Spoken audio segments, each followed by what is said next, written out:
Hi everyone, सभी का warm welcome है वाईटी योर इंग्लिश ट्यूटर पे। मेरा नाम है अमन बहल। बाय प्रोफेशन मैं गवर्नमेंट सर्वेंट हूँ और इन क्लासेस के ज़रिए मैं आपको सिखाता हूँ हिंदी मीडियम वाले, गुजराती मीडियम वाले, पंजाबी मीडियम वाले इंग्लिश को कैसे टैकल करेंगे कॉम्पिटिटिव एग्ज़ाम्स की, एसएससी, बैंकिंग, यूपीएससी, आइल्स की, है ना। चलिए शुरू करते हैं आज की क्लास को 19 मई के इस ओपिनियन पीस से द हिंदू के। आज के दोनों ही एडिटोरियल्स काम के नहीं हैं। पहला एडिटोरियल जो हिंदू का लिखा हुआ है वो लिखा है कर्नाटका की पॉलिटिक्स पे, दूसरा एडिटोरियल लिखा हुआ है क्लाइमेट चेंज पे होने वाले आंकड़ों पे, तो इसलिए रिलेवेंट नहीं लगे मुझे, मैंने इस ओपिनियन पीस को उठाया है। ये आर्टिकल लिखा हुआ है पैलिएटिव केयर पे, और पैलिएटिव केयर का मतलब होता है एक ऐसे आदमी की देखभाल जिसकी बीमारी का कोई इलाज ना हो, तो लास्ट के वो 5, 10, 2, 3 जितने भी साल हैं पेन फ्री मैनर में निकाल सके। चलिए शुरू करेंगे आर्टिकल को इस क्विज़ के साथ। कुछ क्वेश्चंस आपके सामने हैं, सारे सॉल्यूशंस क्लास के लास्ट में करवाऊंगा, और जो इस क्लास में सीखोगे वही इन क्वेश्चंस पे अप्लाई करना है आपको। मन से क्लास को लो और 7 में से 7 मार्क्स को स्कोर करो। शुरू करेंगे, आइए कुछ नया सीख।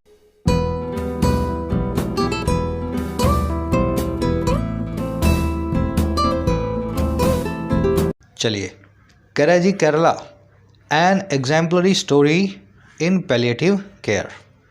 थोड़े दिन पहले मूवी आई थी द केरला स्टोरी, आज भी है तो केरला स्टोरी, लेकिन केरला की अच्छाई की गई है, केरला का कुछ अच्छा जो है ना पहलू आपको बताया गया है। कह रहा है जो केरला नाम की स्टेट है ये अपने आप में एक एग्जाम्पलरी स्टोरी है, एक ऐसी स्टोरी है जो एग्जाम्पलरी है, मिसाल के तौर पे है। एग्जाम्पलर वर्ड का मतलब ही होता है मिसाल, इस वर्ड को भी ब्रेक करेंगे।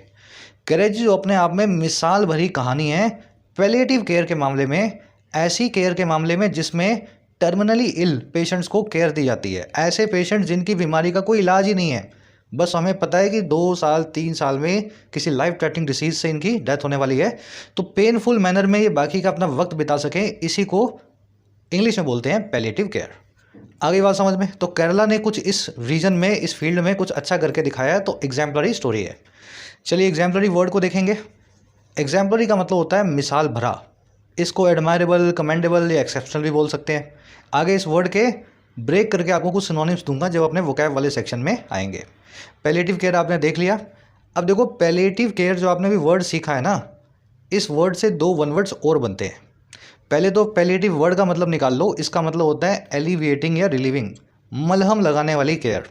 भाई बीमारी है कोई ख़तरनाक है जिसका कोई इलाज तो है नहीं, तो पेशेंट को क्या करेंगे, पेशेंट को थोड़ा सा कुछ इस तरीके से केयर देंगे, उसको समझाएंगे, उसको ऐसी दवाएं देंगे, उसका दर्द कम होगा, है ना, पेन कम होगा, लास्ट में जितना भी वक्त है वो पेनफुल निकाल करके दुनिया को गुड बाय कह सके। तो ये पैलिएटिव केयर तो आप समझ गए ना। अब देखो पैलिएटिव केयर जहाँ दी जाती है ऐसे हॉस्पिटल्स को क्या बोलते हैं, लिख देता हूँ मैं यहाँ। एक कॉमन सा वर्ड है इन्फर्मरी, ठीक है, इन्फर्मरी। इन्फॉर्म मतलब बूढ़ा आदमी, कमज़ोर आदमी। इन्फॉर्मरी मतलब जहाँ बूढ़े कमज़ोर आदमियों को रखा जाता है लास्ट के कुछ वक्त वो निकाल सके। और जो दूसरा वर्ड है इसके लिए, जो आपने बहुत बार सुना भी होगा, सैनेटेरियम, ठीक है। ये स्पेलिंग है इसकी ब्रिटिश स्पेलिंग, जो कि अंग्रेज़ यूज़ करते हैं, इंग्लैंड वाले। एक अमेरिकन स्पेलिंग भी है, उसमें सैने की जगह सैनी लगाया जाता है, आगे लगाया जाता है टेरियम। दोनों ही सही हैं। अमेरिकन वाली कम यूज़ होती है, अंग्रेज़ों वाली ज़्यादा यूज़ होती है, क्योंकि अंग्रेज़ी जो है ब्रिटेन में ही शुरू हुई थी। अब देखो ये सैनिटेरियम या सैनेटोरियम दोनों वर्ड से मिलता जुलता एक और वर्ड भी है, वो मैं लिख रहा हूँ नीचे। थोड़ा सा कन्फ्यूजिंग लगेगा, लेकिन एक बार समझ लोगे ना तो फिर कन्फ्यूजन निकल जाएगी, फिर आपको याद रखना है बस। एक वर्ड है सैनेटोरियम, ऊपर क्या लगा हुआ है, टेरियम, देख रहे हो, टेरियम। अगर टेरियम का मैं टोरियम बना दूँ तो इसका मतलब पता क्या होता है, पागल खाना, a place to treat mental diseases या mental disorder, patients with mental disorders. आगे बात समझ में, तो सैनेटोरियम पागल खाना है, सैनेटेरियम या सैनिटेरियम इन्फर्मरी है, पैलिएटिव केयर का हॉस्पिटल है। थोड़ा सा देख लो, स्क्रीनशॉट ले लो, जब खूब रिसर्च करोगे तो लास्ट में यही 4 वर्ड्स आपको कन्फ्यूजन वाले मिलेंगे। कोशिश अपनी यही होती है कि आपकी तरफ से मैं रिसर्च कर लूँ, आप सीधे कंटेंट को कंज्यूम करो। चलिए आगे बढ़ते हैं, जल्दी से आएंगे टाइटल पैराग्राफ पे, देखें क्या कहना चाह रहा है। कह रहा है जी Kerala shows how diverse groups of people across religions, caste, class and gender divides forced solidarities to create care infrastructure। कह रहा है जी केरला हमें दिखाता है, केरला इस स्टोरी को हमें बताता है कि कैसे विविध प्रकार के जो ग्रुप ऑफ पीपल हैं, डाइवर्स या variety of group of people हैं। डाइवर्स समझते हैं ना, जिसमें डाइवर्सिटी या विविधता हो, जिसमें वैरायटी हो। कह रहा है ऐसे कई लोगों के जो ग्रुप हैं, मिक्सचर, जो फैले हुए हैं अक्रॉस हैं रिलीजन्स में, जातियों में, क्लासेस में और जेंडर डिवाइड्स में। कह रहा है कैसे इन्होंने फोर्ज किया यानी बनाया, क्रिएट किया, कंस्ट्रक्ट किया सॉलिडारिटी को यानी एक कम्युनिटी को, एक हार्मनी को, एक यूनिटी को, जो क्रिएट करने की है केयर के इंफ्रास्ट्रक्चर को, पैलिएटिव केयर के हॉस्पिटल्स को। आई बात समझ में? केरला में लोगों ने सरकार की थोड़ी बहुत मदद से, एनजीओज़ की मदद से खुद ही अपना पैलिएटिव केयर हॉस्पिटल बना लिया है। बहुत सारी जगहों पे आपको मिलेंगे। तो ये केरला आपको एग्जाम्पल दिखाता है कि लोग जाति और धर्म से ऊपर उठ करके एक दूसरे की मदद करना कितना अच्छे से जानते हैं इन केरला। तो केरला एक एग्जाम्पल है, हमारे सामने एक मिसाल है। केरला आपका सब्जेक्ट है, शोज़ इसकी वर्ब है, ग्रुप्स आपका सब्जेक्ट है, फोर्स्ड इसकी वर्ब है। फोर्ज वर्ड का मतलब बहुत दिनों बाद ये वर्ड आया है, इसका मतलब होता है किसी चीज़ को बहुत ज़ोरों शोरों से कंस्ट्रक्ट करना। समझ रहे हो? ज़ोरों शोरों मतलब खूब दम लगा करके किसी से नया रिश्ता बना रहे हो, कोई कॉन्ट्रैक्ट फोर्ज कर रहे हो, कोई डील फोर्ज कर रहे हो, है ना। कोई भी ऐसी चीज़ जिसमें बड़ा एफर्ट लगे आपको बनाने में, उस चीज़ को अपने फोर्ज करना बोलते हैं अंग्रेजी में। क्रिएट या बिल्ड करना with effort, with effort. Solidarity का मतलब होता है यूनियन या कम्युनिटी, कुछ लोगों का मिला जुला एक ग्रुप कहलाता है सॉलिडारिटी। चलिए, लंबे सेंटेंस है लेकिन आसान है। अब जल्दी से आगे बढ़ेंगे। सब्जेक्ट केरला, वर्ब इसकी शोज, ग्रुप सब्जेक्ट है, फोर्ज इसकी वर्ब। आगे बढ़ के इस आर्टिकल की सारी वोकैब आपको दिखाते हैं ताकि आप इसको स्मूथली पढ़ सकें। एक लाइक और एक शेयर क्लास को जरूर से दें। और उसी के साथ में जिन प्यारे प्यारे स्टूडेंट्स ने ऐप को डाउनलोड नहीं किया है, YT ऐप को डाउनलोड करो, आपकी अपनी ऐप है। फर्स्ट कमेंट में इसका लिंक रखा है इसी वीडियो के नीचे। ऐप पे आपको मिलेंगे courses for writing, SSC and banking. Writing course में डिस्क्रिप्टिव लिखना सीखते हो, UPSC या किसी भी एग्जाम के लिए, ऐसे summary, report, precis. Almost 60 to 80 hours का कोर्स है। अच्छे ढंग से करोगे तो इंडिपेंडेंटली राइट करना सीख जाओगे इन इंग्लिश। ये कोड लग रहा है, इसको लगा करके आप फ़ायदा ले सकते हैं आज मिडनाइट तक 475 में। अभी इसका प्राइस बढ़ने वाले हैं नेक्स्ट मंथ से, उससे पहले फ़ायदा जरूर से लें। बैंकिंग कोर्स के अंदर आपको पूरा बैंकिंग का सिलेबस, क्लरिकल और PO, प्रीलिम्स और मेंस का प्लेंटी ऑफ प्रैक्टिस सेशंस के साथ में कवर करवाया जाता है। तो सही अप्रोच देख करके कैसे मार्क्स को बूस्ट करना है, ये बैंकिंग कोर्स में सीख सकते हैं। इसी तरीके से SSC के कोर्स में SSC के सभी एग्जाम्स का प्रीलिम्स और मेंस आपको तैयार करवाया जाता है। एक एक वैरायटी के क्वेश्चन को डिटेल्ड अप्रोच के साथ में करना सिखाया जाता है। कोर्सेज से रिलेटेड कोई भी क्वेरी हो, ये टीम का नंबर है, आप इस पर व्हाट्सअप करके टीम से बात कर सकते हैं। ऐप का लिंक इसी वीडियो के फर्स्ट कमेंट में रखा हुआ है। चलिए, आज की वोकैब शीट, सारे वर्ड्स आपके सामने हैं, 5 ही वर्ड्स हैं। पैराडाइम से शुरू करते हैं। बहुत दिनों बाद आया है वर्ड। पैराडाइम का मतलब होता है परफेक्ट एग्जाम्पल ऑफ समथिंग, किसी चीज़ की मिसाल। और पैराडाइम वर्ड का एक एडिशनल मीनिंग भी है, सिस्टम या अरेंजमेंट। आई बात समझ में? सरकारी सिस्टम है, प्राइवेट सिस्टम है, कोई भी सिस्टम है, उसको अपने पैराडाइम बोल सकते हैं। और किसी चीज़ की अच्छी मिसाल होती है, वो भी पैराडाइम होता है। एक ही वर्ड दोनों काम करेगा। अब देखो, जो मिसाल वाले जो मीनिंग है ना पैराडाइम के, वो हैं ये 4 या 5: प्रोटोटाइप, एपिटमी, पैरागॉन, एग्जाम्पलर और प्रेसिडेंट। चारों पांचों का मतलब होता है एक अच्छी मिसाल किसी भी चीज़ की। आज एग्जाम्पलर वर्ड जो है, इसकी एडजेक्टिव फॉर्म आप देखेंगे एग्जाम्पलरी। इनफैक्ट आप ऑलरेडी देख चुके हैं इसकी जो है एडजेक्टिव फॉर्म को, एग्जाम्पलरी स्टोरी, मिसाल भरी कहानी। ठीक है, एग्जाम्पलर मतलब मिसाल, एग्जाम्पलरी मतलब मिसाल भरा। चलिए यूज़ करके दिखा देते हैं आपको एग्जाम्पलर या पैराडाइम को। India is a paradigm of a stable democracy. India एक मिसाल है, एक पैराडाइम है, एक एग्जाम्पलर है, एक एपिटमी है, पैरागॉन है, एक स्टेबल डेमोक्रेसी का, एक ऐसी डेमोक्रेसी का जो स्थिर है, स्टेबल है, 75 सालों से बनी हुई है। वर्ल्ड्स लार्जेस्ट डेमोक्रेसी है, जानते हैं आप। चलिए दूसरा वाला मीनिंग भी लगा के देख सकते हो आप, सिस्टम वाला। Education can change the social paradigm of any country. Education change कर सकती है सामाजिक जो है सिस्टम को, ढांचे को, पैराडाइम को किसी भी देश के। डिटेल में वर्ड आपको करवा दिया है, सबको अच्छे से आना चाहिए, क्लास में रेगुलर रहो। अगला वर्ड है जी ऑनरस। ऑनरस, ये वर्ड बना है ऑनस नाम के नाउन से। ऑनस नाम के नाउन से। ऑनस क्या होता है? जो ऑन है अस पे, जो हमारे ऊपर है। अस मतलब हम, ऑन मतलब ऊपर। और हमारे ऊपर क्या होती है? जिम्मेदारी। आ रही है बात समझ में? बोझ, जिम्मेदारी, बर्डन होती है हमारी ऑनस। तो ऑनरस क्या होगा? इसकी एडजेक्टिव फॉर्म है ऐसी चीज़ जो जिम्मेदारी या बोझ से, डिफ़िकल्ट बर्डन से भरा हुआ हो। अरे बात समझ में? हर वो काम जो करना बहुत मुश्किल हो, जिसमें बहुत सारी डिफ़िकल्टी या बर्डन या जिम्मेदारी हो, वो काम अपने आप ही ऑनरस बन जाएगा। The teacher gave an onerous assignment to the students as homework. Teacher ने एक बर्डन सम, एक बोझ से भरी हुई असाइनमेंट दे दी, बड़ी सी असाइनमेंट दे दी बच्चों को होमवर्क के तौर पे, एज होमवर्क। अब देखो ऑनरस को आर्डुअस भी बोलते हैं, आर्डुअस नाम का वर्ड आर्टिकल में देखेंगे। आज आर्डुअस आ रहा है ना, आज से 15 दिन बाद ऑनरस आया होगा। सब एक ही वर्ड्स हैं, ये सिनोनिम है एक दूसरे के, बिल्कुल माइन्यूट सा फर्क होता है। मीनिंग निकाल लो और फिर इनको कनेक्ट करके दिमाग में बिठाओ। अगला वर्ड है सैनिटेरियम या सैनिटेरियम। अभी आपको करवाया था, एक ऐसा प्लेस जो टर्मिनली इल लोगों के लिए होता है। जो टर्मिनली इल कौन है पता है आपको?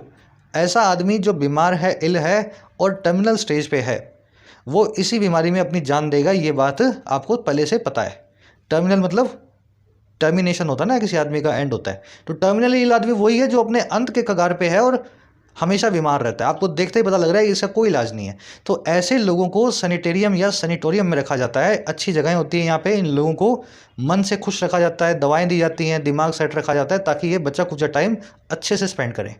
The actor spend his final days in a sanatorium before his death. Actor ने अपने आखिरी दिनों को सैनिटेरियम में स्पेंड किया, जो है मौत से पहले। अच्छा, इसको इन्फॉर्मरी भी बोलते हैं। यहाँ सिनोनिम मैंने लिखा नहीं है, याद रखें, इन्फॉर्मरी। चलिए अगला वर्ड है अपने पास ट्रैवर्स। कहाँ गया? ट्रैवर्स नया वर्ड है आपके लिए। ट्रैवर्स का मतलब होता है कवर करना, या तो एक एरिया को या टाइम पीरियड को। किसी जगह को कवर करने को भी ट्रैवर्स करना बोलते हैं और किसी वक्त को कवर करने को भी ट्रैवर्स करना बोलते हैं। यूज़ करके दिखा देता हूँ, तभी दिमाग में बैठेगा। The shepherd use to traverse the entire jungle to feed his cattle. जो ये गडरिया था, ये जो क्या होता है शेफर्ड, भेड़ बकरियां चराने वाला ना। तो ये जो गडरिया था, भेड़ बकरियां चराने वाला था, ये ट्रैवर्स किया करता था। क्या किया करता था? कवर किया करता था, पूरे जंगल को ट्रैवर्स किया करता था ताकि खिला सके अपने कैटल को, अपने जानवरों को। वैसे ही the British rule over India, Indian subcontinent, यहाँ इंडियन कर लेना, इंडियन, ठीक है। इंडियन सब कॉन्टिनेंट ट्रेवल्स्ड ओवर 2 सेंचुरीज। अंग्रेज़ों का राज था, जो राज था, रूल था, जो रेन था भारतीय उपमहाद्वीप पे, वो ट्रेवल्स किया उसने कवर किया एक टाइम पीरियड को जो है 2 सेंचुरीज से भी ज़्यादा, 200 सालों से भी ज़्यादा। तो ये होता है ट्रैवर्स करना। इसको पास ओवर करना भी बोलते हैं, स्पैन करना भी बोलते हैं।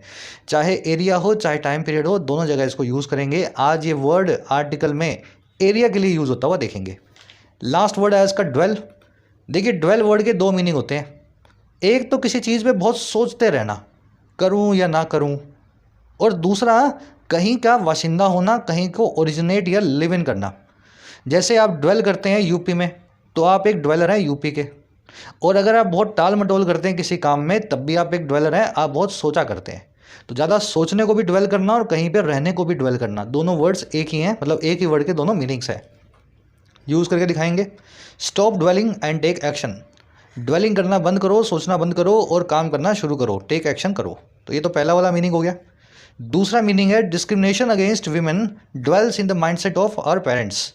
औरतों के खिलाफ जो डिस्क्रिमिनेशन है वो ओरिजिनेट होता है या वो रहता है सोच में हमारे माँ बाप की। माँ बाप से ही समाज बना है और समाज में ही डिस्क्रिमिनेशन है। तो समाज में जो भी गलत चीज़ें चल रही हैं औरतों के खिलाफ, माँ बाप के दिमाग का माइंडसेट ही ऐसा होता है जिसकी वजह से वो चल रही है ना। बच्चियों को कम पढ़ाना, बच्चों को प्रेफरेंस देना, लड़कियों को कम प्रेफरेंस देना, तो इस तरह की चीज़ें, ठीक है। तो ये इस तरह से सेंटेंस कनेक्ट कर सको आप अपने दिमाग में। ड्वेल का मतलब है रहना। आज आप ड्वेल का नाउन फॉर्म देखेंगे, ड्वेलिंग। ड्वेलिंग का मतलब होता है एक घर जहाँ पे आप रह सकें, ठीक है। शुरू करेंगे आर्टिकल को। एक समरी आपको दें किस बारे में लिखा हुआ है। समरी बड़ी आसान सी है। पैलिएटिव केयर के बहुत सारे अब अपने को नीड होने वाली है इंडिया को, जैसे जैसे हमारा हेल्थ स्पैन बढ़ रहा है, लाइफ स्पैन बढ़ रहा है। क्योंकि पैलिएटिव केयर आपको 50 की एज में नहीं चाहिए होती, ये आपको चाहिए होती है 70 के बाद। तो जब एवरेज एज ही 70, 75, 80 होने वाली है अगले कुछ सालों में, तो पैलिएटिव केयर हॉस्पिटल्स भी होने चाहिए। लेकिन इंडिया में आपको ना के बराबर पैलिएटिव केयर हॉस्पिटल्स मिलेंगे। यहाँ पे इलाज करने वाले हॉस्पिटल मिल जाएंगे, अच्छे से अच्छा इलाज मिल जाएगा। लेकिन गंदी अगर कोई बीमारी है ना, तो कोई हॉस्पिटल आपको रखने को तैयार नहीं है। 5 साल, 6 साल, 2 साल, 1 साल। इसी मामले में केरला ने एक एग्जाम्पल पेश किया है। कम्युनिटी ने बिल्ड किया एक पैलिएटिव केयर हॉस्पिटल, बहुत बड़ा हॉस्पिटल है और उसके कुछ ब्रांचेस भी अब बिल्ड कर रहे हैं पूरे केरला के अंदर। हमारा आर्टिकल कह रहा है it is a welcoming move, और केरला वो करके दिखा रहा है जो डेवलपिंग कंट्री नहीं बल्कि डेवलप्ड कंट्री करती हैं। इंडिया को इससे सबक लेना चाहिए और पूरे देश में पैलिएटिव केयर हॉस्पिटल्स होने चाहिए, क्योंकि बूढ़ा सभी को एक दिन होना है। चलिए शुरू करेंगे। वेलकमिंग टोन में लिखा हुआ आर्टिकल आज का। कह रहा है जी, कहाँ गया? कह रहा है अचपन aged 70 resides with his wife, daughter and grandson on a hilltop in Wayanad Kerala. कह रहा है जो अचपन है या अचापन है जो कि 70 साल का है, कह रहा है ये बंदा रिसाइड करता है, रहता है, ड्वेल करता है अपनी वाइफ के साथ, अपनी बेटी के साथ और अपने एक पोते के साथ में। और कहाँ पे? एक हिल टॉप पे, एक पहाड़ की चोटी पे, वायन नाम के जो है शहर में, केरला के, इस डिस्ट्रिक्ट में केरला के। कहानी है, अचपन आपका सब्जेक्ट है, कहानी का नायक है, इसकी वर्ब है रिसाइड। रिसाइड करना आप जानते हैं, कहीं पे रहना। हिल टॉप क्या होता है? हिल का टॉप, पहाड़ की चोटी, है ना, तो कहीं पे पहाड़ी वाड़ी पे रहता है। फिर क्या हुआ जी अचपन को? कह रहे जी he constructed his modest dwelling of 2 rooms through a state housing scheme intended for scheduled tribes. कह रहा है अचपन ने कंस्ट्रक्ट किया, बिल्ड किया, और किसको भाई? अपने इस साधारण से घर को, मॉडेस्ट सी ड्वेलिंग को। ड्वेल करना मतलब किसी चीज़ के बारे में सोचना या कहीं पर रहना, तो यहाँ पर रहने वाला मीनिंग आया। और ड्वेलिंग मतलब एक घर, आपको बताया था ना, नाउन फॉर्म। कह रहे जी वो अपने साधारण से, मॉडेस्ट से, सिंपल से लो की घर में रहता है जो है 2 कमरों का। और इसने कैसे कंस्ट्रक्ट किया इस घर को? एक स्टेट हाउसिंग स्कीम के थ्रू कंस्ट्रक्ट किया, जो कि इंटेंडेड थी, जिसका एम था, जिसका इंटेंशन था, क्या था? शेड्यूल्ड ट्राइब्स, एसटी वाले जो है कम्युनिटी। तो एसटी कम्युनिटी को स्कीम आई होगी, वहाँ से कुछ पैसे वैसे लेके पहाड़ पे जाके अपना घर बना लिया 2 कमरों का। ही की वर्ब है कंस्ट्रक्टेड। मॉडेस्ट आप जानते ही हैं, ड्वेलिंग का मतलब होता है घर, इंटेंडेड का मतलब होता है क्या आपका टारगेट है, क्या आपका इंटेंशन है। ये स्कीम इंटेंडेड थी एसटी के लिए, ये स्कीम इंटेंडेड थी अनुसूचित जनजातियों के समाजों के लिए। चलिए आगे बढ़ते हैं। कह रहा है जी until he suffered a stroke at his workplace in 2009 Achappan worked as a labourer earning daily wages. कह रहा है कि जब तक उसने सफ़र नहीं कर लिया, जब तक उसने सह नहीं लिया एक स्ट्रोक को, एक अटैक को, और कब भाई? अपने वर्क प्लेस में, अपने काम करने की जगह पे। और कब? सन 2009 में, आज से 14 साल 13 साल पहले। कह रहे जी जब तक उसको हार्ट अटैक नहीं आ गया अपनी जहाँ मजदूरी करता था, कह रहे तब तक क्या किया उसने? कह रहे तब तक अचपन ने काम किया एक मजदूर के तौर पे, लेबर के तौर पे, अर्न करते हुए डेली वेजेस को, रोज़ की दिहाड़ी मजदूरी को। आई बात समझ में? Until he suffered a stroke, Achappan worked as a labourer. Achappan की वर्ब है वर्कड, ही की वर्ब है सफर्ड। अब ध्यान क्या रखना है? मैंने इसका मीनिंग निकालते हुए बोला कि जब तक उसने सफ़र नहीं किया, नहीं के लिए नोट तो आना चाहिए, लेकिन इस सेंटेंस में कहीं नोट दिखेगा नहीं आपको, यहाँ से लेकर के यहाँ तक दिख रहा है क्या? Until he suffered a stroke दिख रहा है कहीं नोट, लेकिन मीनिंग यही है कि जब तक सफ़र नहीं किया। तो ये इसलिए हुआ until, अनलेस और लेस्ट, 3 ऐसे वर्ड्स हैं इंग्लिश में जिनमें नॉट ऑलरेडी शामिल होता है। अनटिल का मतलब है जब तक ऐसा ना हो जाए, अनलेस का मतलब है कहीं अगर ऐसा ना हो जाए, और लेस्ट का मतलब है कहीं ऐसा ना हो जाए।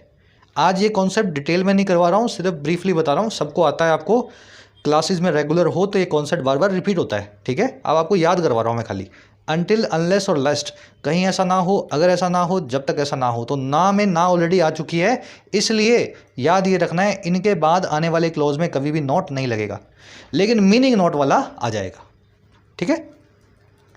मैं अगर गलत करना चाहता इस सेंटेंस को तो यहाँ लिख देता डिड नॉट सफ़र, तो आप इस नॉट को निकालते और डिड सफ़र को सफ़र में चेंज कर देते। आगे कह रहा है जी since then he has experienced multiple hospitalisation. कह रहे तब से ही, सिंस देन, अचपन जो है एक्सपीरियंस कर चुका है, गो थ्रू हो चुका है बहुत सारे हॉस्पिटलाइजेशन को, बार बार हॉस्पिटल में भर्ती होने को। फिर क्या हुआ?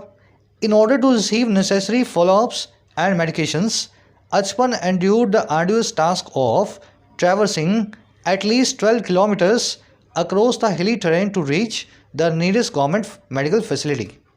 कह रहे जी रिसीव करने के लिए नेसेसरी फॉलोअप्स को, इन ऑर्डर टू मतलब इस मकसद से, in order to, in a bid to, with a view to, so as to, सबका मतलब होता है इस मकसद से, इस टारगेट से।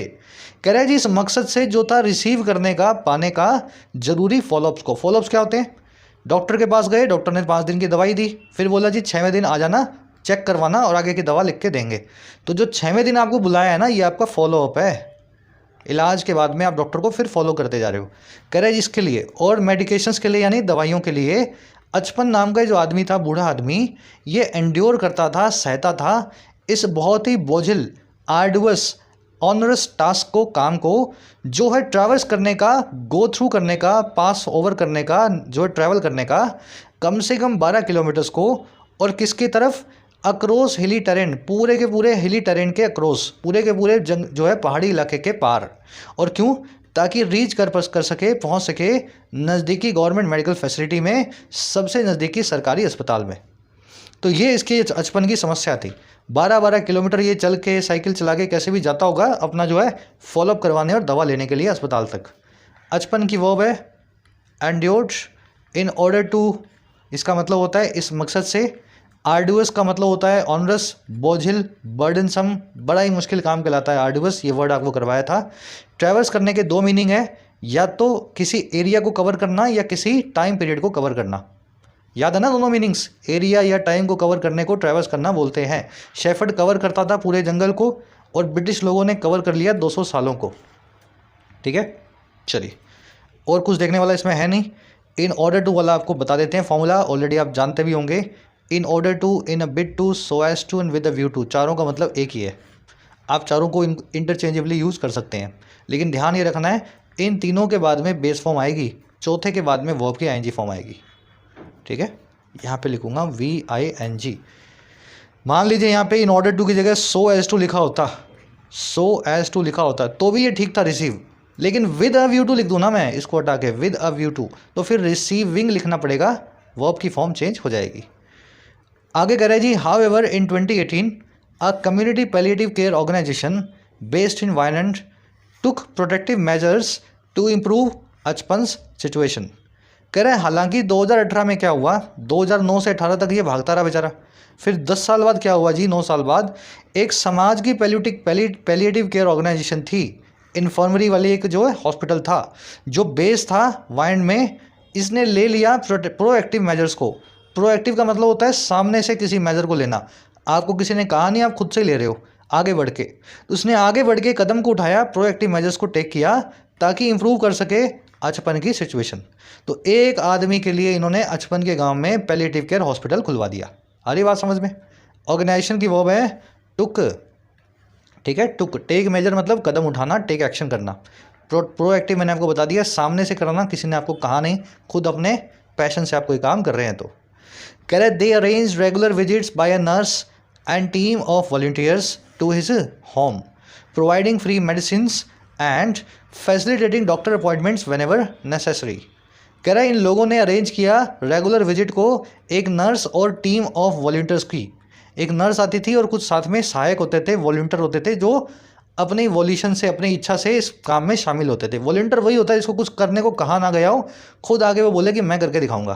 तो टीम आती थी इनके पास, इनके घर पे आती थी बचपन के, प्रोवाइड करते हुए मुफ्त की दवाओं को और हेल्प करते हुए डॉक्टर की अपॉइंटमेंट्स के साथ, जहाँ भी वो नेसेसरी हो, जहाँ भी ज़रूरी हो।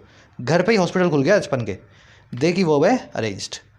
कह रहे through these efforts the community organization aims to offer comprehensive care to बचपन। कह रहे इन एफर्ट्स के जरिए ये जो कम्युनिटी ऑर्गेनाइजेशन है ये कोशिश कर दी है कि वो दे ऑफर करे कुल मिला के टोटल केयर को, कॉम्प्रिहेंसिव या एग्जॉस्टिव केयर को, बचपन को, हर तरह की केयर बचपन को मिल जाए, दवाएं मिल जाएं, चेकअप मिल जाए, फॉलोअप मिल जाए, डाइट चार्ट मिल जाए, सब कुछ मिल जाए उसको वहीं उसके घर पे। चलिए आगे बढ़ेंगे नेक्स्ट पैराग्राफ पे, छोटा सा ही आर्टिकल है ये। कह रहा है जी द वर्ल्ड हेल्थ ऑर्गेनाइजेशन और WHO recognizes palliative care as an approach aimed at enhancing the quality of life for patients and their families. कह रहे जो WHO है ये रिकॉग्नाइज करता है, पहचानता है पैलिएटिव केयर को, और कैसे, एक अप्रोच के तौर पे जो एम्ड एट है, जिसका एम है, और क्या एम है भाई, इन्हांस करना और अच्छा और बेहतर बनाना क्वालिटी ऑफ लाइफ को, लोगों के जीने के स्तर को। और किसके लिए, एक तो पेशेंट्स के लिए, मरीजों के लिए, और दूसरा उनके परिवारों के लिए, देयर फैमिलीज़ के लिए। तो ये सारा इनका ऑब्जेक्टिव है, मरीज और मरीज की फैमिली की ज़िंदगी को नर्क बनने से रोका जाए। अब ये फैमिलियाँ कौन है भाई, कह रहे ये फैमिली और मरीज वो हैं who are confronting life threatening illnesses such as cardiovascular disease, cancer और COPD या क्रॉनिक ऑब्स्ट्रक्टिव पल्मोनरी डिसीज़। कह रहे ये वही लोग हैं जो कन्फ्रंट कर रहे हैं, सामना कर रहे हैं, फेस कर रहे हैं, टैकल कर रहे हैं जानलेवा बीमारियों को, लाइफ थ्रेटनिंग इलनेसेस को, जैसे कि हार्ट की बीमारी, जैसे कि ये गंदी बीमारी कैंसर, और जैसे कि COPD नाम की बीमारी जो अक्सर स्मोकर्स को हुआ करती है, ज़िंदगी भर जो सिगरेट बीड़ी पीते हैं। आगे बात समझ में। चलिए, WHO की वर्ब रिकॉग्नाइज होगी, फैमिलीज़ और पेशेंट्स के लिए आया है उनकी वर्ब है आर कन्फ्रंटिंग। फैमिलीज और पेशेंट्स दोनों ही कन्फ्रंट कर रहे हैं ना बीमारियों को। घर में कोई बीमार होता है ना तो पूरा परिवार बीमार हो जाता है, अगर वो घर का कोई मेंबर है ना, कोई खास करके कोई कमाने वाला आदमी है घर का, जो ब्रेड विनर है, पूरा घर ही बीमार हो जाता है उसके चक्कर में।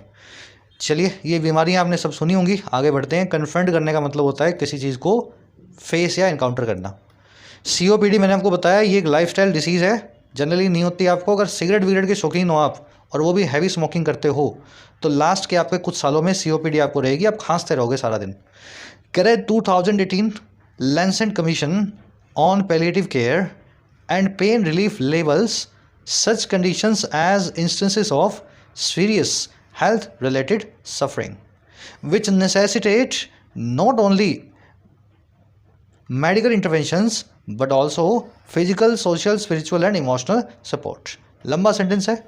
कह रहे जी 2008 की एक स्टडी है लैंसेट कमीशन की, और किस पे? पैलिएटिव केयर पे।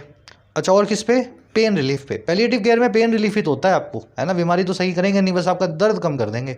कह रहे ये स्टडी जो है ना, लेबल करती है, टर्म करती है, ब्रांड करती है, नाम बताती है ऐसी कंडीशंस को, और कैसे वो लेबल होती हैं एज कि ये एक ऐसे इंस्टेंसेस हैं, ऐसे एग्जांपल्स हैं, ऐसी घटनाएं हैं जो सीरियस हेल्थ रिलेटेड सफरिंग की, बहुत ही गंभीर स्वास्थ्य जुड़ी हुई सफरिंग की, और ये वही सफरिंग है जो नेसेसिटेट करे, जो ज़रूरी बनाए, रिक्वायर करे, ना केवल मेडिकल इंटरवेंशन को, चिकित्सकीय जांच को या चिकित्सकीय हेल्प को, बल्कि साथ ही साथ बट ऑल्सो सामाजिक, शारीरिक, स्पिरिचुअल और इमोशनल सपोर्ट को, भावुक सपोर्ट को।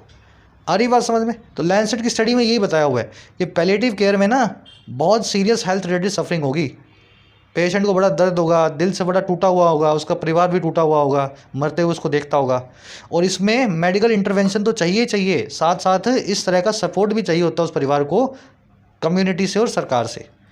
चलिए, लैंसेट कमीशन की वर्ब है लेवल्स, है ना, लेवल्स, विच की वर्ब है नेसेसिटेट, विच आया है सीरियस हेल्थ रिलेटेड सफरिंग के लिए, इनफैक्ट विच आया है इंस्टेंसेस के लिए, ये वो इंस्टेंसेस है जो नेसेसिटेट करते हैं। अब ये विच की वर्ब प्लूरल है क्योंकि इंस्टेंसेस के लिए लगाया गया है, इसलिए वर्ब को भी बिना एस के रखा गया है। नॉट ओनली बट ऑल्सो वाला केस आप ऑलरेडी जानते हैं।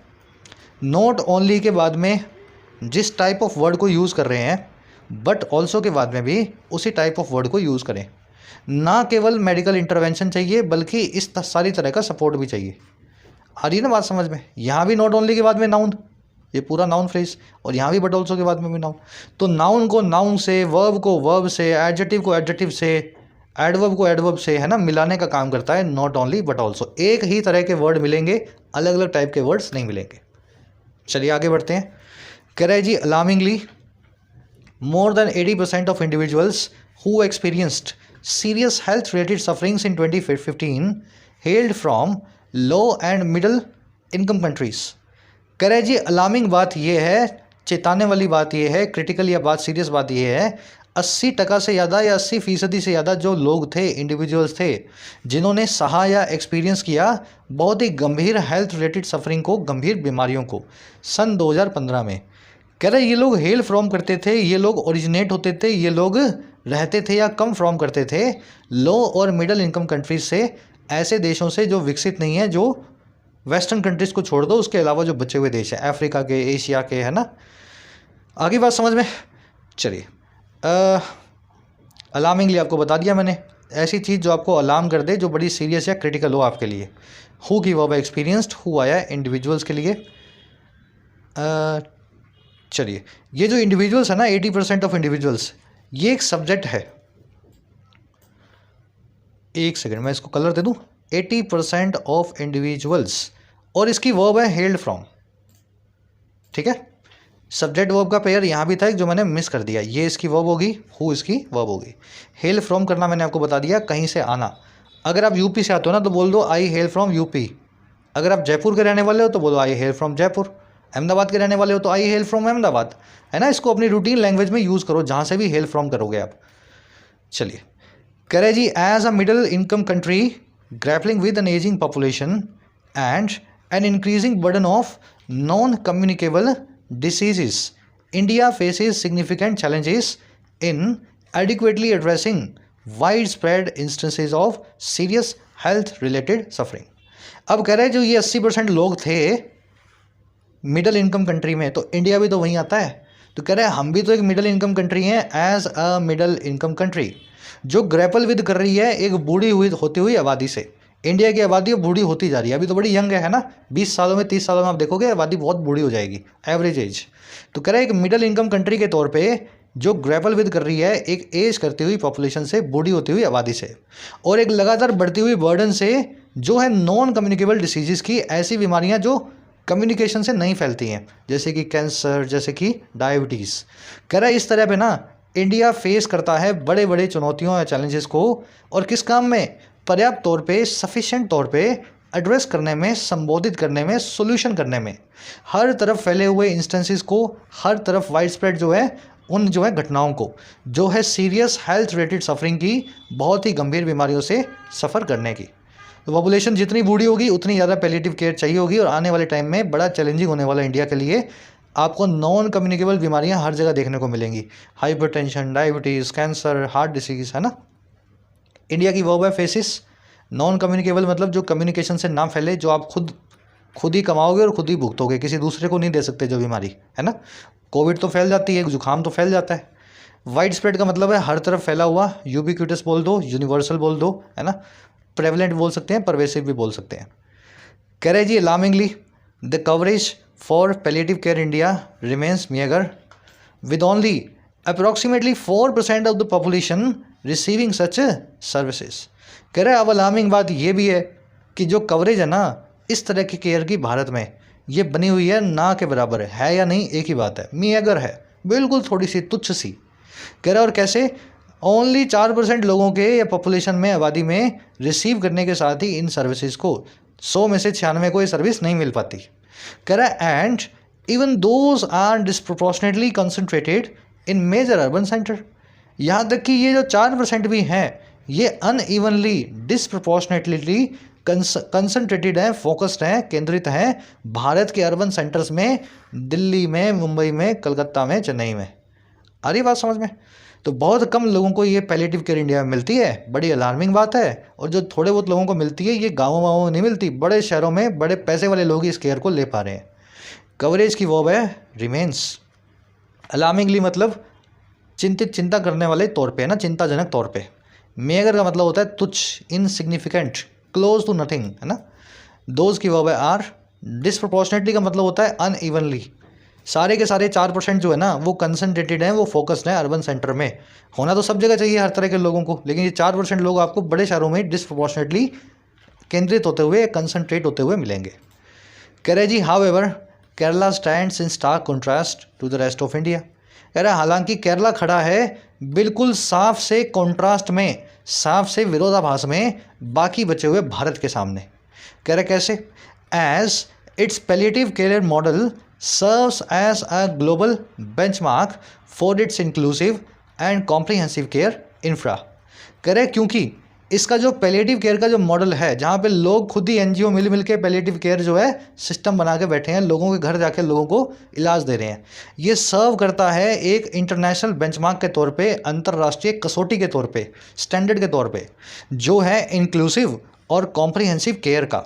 ऐसी देखभाल का जो इंक्लूसिव है, सबको दायरे में लेने वाली है, सिर्फ अगड़ी पिछड़ी जातियों की बात नहीं करती, हर रिलीजन के लिए है, और कॉम्प्रिहेंसिव है, बड़ी डिटेल्ड है, हर चीज़ को, हर एस्पेक्ट को शामिल करती है ऐसे केयर इंफ्रास्ट्रक्चर को।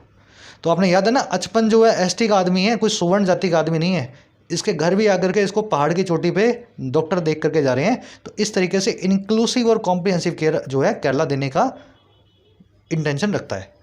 चलिए, केरला की वर्ब स्टैंड्स। स्टार्क आप समझ चुके हैं, प्लेन, एकदम साफ दिखाई देने वाला। मॉडल की वर्ब है सर्व्स। मॉडल का मतलब होता है नमूना। इंक्लूसिव मतलब सबको अपने दायरे में लेने वाला, किसी को भी ना छोड़ने वाला। बेंचमार्क मतलब स्टैंडर्ड, कसौटी, यार्ड स्टिक, है ना, क्राइटेरियन भी बोल सकते हैं इसको। चलिए रैप अप करेंगे सेशन को यहीं। आर्टिकल अच्छा था, बहुत ईजी भी नहीं है और बहुत मुश्किल भी नहीं है पढ़ने में। अपना क्विज देख लो जल्दी से। फर्स्ट क्वेश्चन में पूछा है मेन पर्पस पैलिएटिव केयर का क्या होता है? भाई टू प्रोवाइड फ्री मेडिकेशंस, मुफ्त में दवाई देना पेशेंट को, ये मेन पर्पज़ होता है। या फिर to enhance the quality of life for patients and their families, patients की क्वालिटी ऑफ लाइफ को इम्प्रूव करना। या फिर to offer comprehensive care to elderly individuals, बड़े बूढ़ों को अच्छे तरीके की केयर देना। या फिर to facilitate doctor appointments for patients, facilitate करना डॉक्टर अपॉइंटमेंट्स को पेशेंट्स के लिए। चारों में से कौन सा काम पैलिएटिव केयर का सबसे प्राइमरी ऑब्जेक्टिव होता है या पर्पस होता है? अच्छा क्वेश्चन है, थोड़ा मैंने हिंदी में समझा दिया, अब तो आंसर निकल ही आएगा, नहीं तो फर्स्ट में डाल दिया कमेंट में, पहले अपना निकालो आंसर और फिर मेरे वाले से मैच करो। सेकंड में आपसे पूछा है which of the following statements accurately describes the coverage for palliative care in India. चारों में से कौन सी स्टेटमेंट है जो पैलिएटिव केयर को सही तरीके से डिस्क्राइब करती है भारत में? भारत में 20% पॉपुलेशन को पैलिएटिव केयर मिलता है, ये बात सही है। या फिर ये इवनली डिस्ट्रीब्यूटेड है गाँवों शहरों में, ये बात सही है। तो सही बात को निकालो, 3 बातें गलत हैं। निकालो इसका आंसर, फर्स्ट कमेंट में आंसर डाल रहा हूँ, वहाँ से मैच करो। थर्ड पे आ जाओ, एक ऐसी जगह जो टर्मिनली इल लोगों के लिए होती है तो उसको क्या बोलते हैं? तो इसके 2-3 सिनोनिम आपको करवाए हैं, है ना, कोई भी 1-2 लिख दोगे आंसर बन जाएगा। चौथे में आपसे पूछा है जी पैलिएटिव केयर जो है ना, इस वर्ड का क्या मीनिंग है? इसका मीनिंग है at home care of a patient, इसका मीनिंग है treatment of life threatening diseases with modern medical facility, या इसका मीनिंग है prevention of life style diseases, या फिर इसका मीनिंग है institutional care aimed at providing comfort rather than cure. ठीक है, मीनिंग बता दूंगा तो फिर निकलते ही, मीनिंग बोलते ही आपको आंसर निकल जाएगा। तो एक बार थोड़ा खुद ट्राई करना पड़ेगा आपको, पहले अपना दिमाग भेजा चलाओ, फिर मेरे आंसर से अपना मैच कर लेना, पहले खुद का निकालो। पैराडाइम वर्ड के सिनोनिम पूछे हैं आपसे, जितने आते हैं उतने लिखना। पैराडाइम यानी मिसाल, इसके क्या क्या सिनोनिम है। 6वें 7वें में 2 इंप्रूवमेंट के चांस मिलेंगे आपको। पहला चांस मिलेगा आपको नॉट ओनली की वजह से, और दूसरा चांस आपको मिल सकता है इन ऑर्डर टू के आसपास। फर्स्ट कमेंट में आंसर डाल दिए, जाके मैच करें। मुलाकात लेंगे आपसे कल के जो है सेशन में, लेक्चर में। एक लाइक और एक शेयर जरूर से दें। Signing out. कोर्सेज अवेलेबल हैं ऐप पे, जाके फ़ायदा ले सकते हो। टाइम रहते ही कोर्सेज का फ़ायदा लेना है, ऐसा ना हो लास्ट मोमेंट पे आकर के आप मैसेज करें सर 15 दिन रह गए, 1 महीना रह गया। अभी जब वक्त है पढ़ने का तो पढ़ाई पे पूरा ध्यान दो। कंटेंट सारा अवेलेबल है एप्लीकेशन पे, राइटिंग का, एसएससी का और बैंकिंग का। ऐप को जाओ, कमेंट सेक्शन से डाउनलोड करो, फर्स्ट कमेंट से लिंक रखा है। कोई भी क्वेरी हो, ये नंबर है व्हाट्सअप का, टीम से आप मैसेज करके बात कर सकते हैं।